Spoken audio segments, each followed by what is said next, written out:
আঙুলে আঙুল ছুঁয়ে শেখালে তুমি জীবনের পথ চলা, নিজে না খেয়ে তুমি খালে, শেখালে কথা বলা।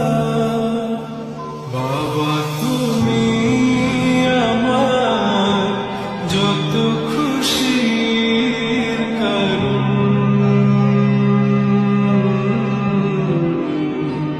বলো তোমার মতো করবে কে।